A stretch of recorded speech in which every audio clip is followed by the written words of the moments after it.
حضرت عمر فاروق رضی اللہ تعالیٰ عنہ جمعہ کا خطبہ فرما رہے تھے کہ یکایک آپ نے خطبہ درمیان میں چھوڑ دیا اور فرمانے لگے، یا ساریۃ الجبل، اے ساریہ پہاڑ کی طرف جاؤ، یا ساریۃ الجبل، اے ساریہ پہاڑ کی طرف جاؤ، یا ساریۃ الجبل، اے ساریہ پہاڑ کی طرف جاؤ۔ اس طرح حضرت ساریہ رضی اللہ تعالیٰ عنہ کو پکار کر پہاڑ کی طرف جانے کا حکم دیا اور اس کے بعد پھر خطبہ شروع فرما دیا۔ حضرت عبد الرحمن بن عوف رضی اللہ تعالیٰ عنہ جو کہ اسی مسجد میں موجود تھے، آپ نے نماز جمعہ کے بعد حضرت عمر رضی اللہ تعالیٰ عنہ سے دریافت کیا کہ یا حضرت، آپ تو خطبہ فرما رہے تھے، پھر یکایک بلند آواز سے کہنے لگے، یا ساریۃ الجبل۔ حضرت عبد الرحمن بن عوف رضی اللہ تعالیٰ عنہ نے حضرت عمر فاروق سے دریافت کیا کہ یہ کیا معاملہ تھا۔ حضرت عمر رضی اللہ تعالیٰ عنہ نے فرمایا، قسم ہے خدائے ذوالجلال کی، میں ایسا کہنے پر مجبور ہو گیا تھا۔ میں نے دیکھا کہ مسلمان پہاڑ کے پاس لڑ رہے ہیں اور کفار ان کو آگے اور پیچھے سے گھیرے میں لیے ہوئے ہیں۔ یہ دیکھ کر مجھ سے ضبط نہ ہو سکا اور میں نے کہہ دیا، اے ساریہ پہاڑ کی طرف جاؤ۔ یاد رہے کہ حضرت ساریہ رضی اللہ تعالیٰ عنہ، جن کو حضرت عمر فاروق رضی اللہ تعالیٰ عنہ نے پکارا تھا، نہامد میں جنگ لڑ رہے تھے۔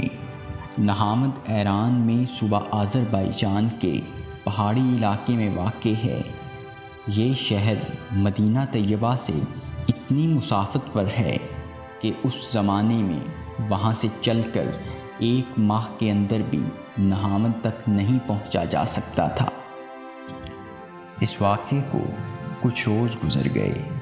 ایک دن اچانک ایک قاصد حضرت ساریہ رضی اللہ تعالیٰ عنہ کا خط لے کر آیا۔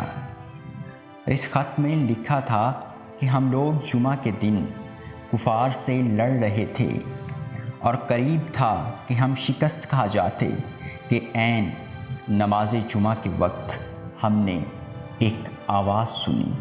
کوئی پکار رہا تھا، یا ساریۃ الجبل، اے ساریہ پہاڑ کی طرف ہٹ جاؤ، اے ساریہ پہاڑ کی طرف ہٹ جاؤ، اے ساریہ پہاڑ کی طرف ہٹ جاؤ۔ اس آواز کو سن کر ہم پہاڑ کی طرف چلے گئے تو خدائے تعالیٰ نے کافروں کو شکست دے دی، ہم نے انہیں قتل کر ڈالا۔ اس طرح ہم کو فتح حاصل ہو گئی۔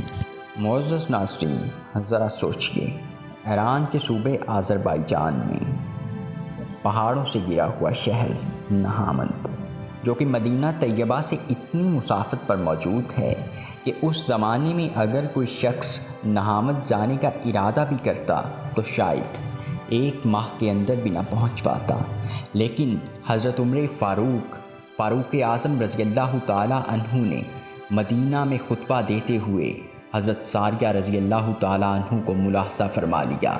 صرف یہی نہیں، اس دشمن کو بھی دیکھ لیا جسے وہاں موجود مسلمان بھی نہیں دیکھ پائے تھے، اور یہ بھی دیکھ لیا کہ دشمن مسلمانوں کو آگے اور پیچھے سے گھیرے میں لیے ہوئے ہیں اور پہاڑ قریب ہیں۔ یہیں پہ بس نہیں، بلکہ مسلمانوں کے اس لشکر کو اطلاع بھی کر دی کہ وہاں سے ہٹ جائیں، دشمن کا لشکر قریب آ رہا ہے۔ معزز ناظرین، اس دور میں ٹیکنالوجی کا سہارا نہیں تھا، لیکن پھر بھی مسلمانوں کا خلیفہ میلوں کی مسافت پر بیٹھا ہوا اپنے لشکر کو حکم جاری کر رہا تھا۔ یہ واقعہ کھلی کرامت ہے حضرت عمر فاروق رضی اللہ تعالیٰ عنہ کی، اور یہ طاقت ہے حضرت عمر فاروق رضی اللہ تعالیٰ عنہ کی جو خدائے ذوالجلال نے انہیں عطا کی، اور یہ ثبوت ہے اسلام کی حقانیت کا۔ معزز ناظرین، مزید ایسی ویڈیوز دیکھنے کے لیے ہمارے چینل کو سبسکرائب کیجیے اور ساتھ موجود بیل آئیکن کے بٹن کو دبا دیجیے تاکہ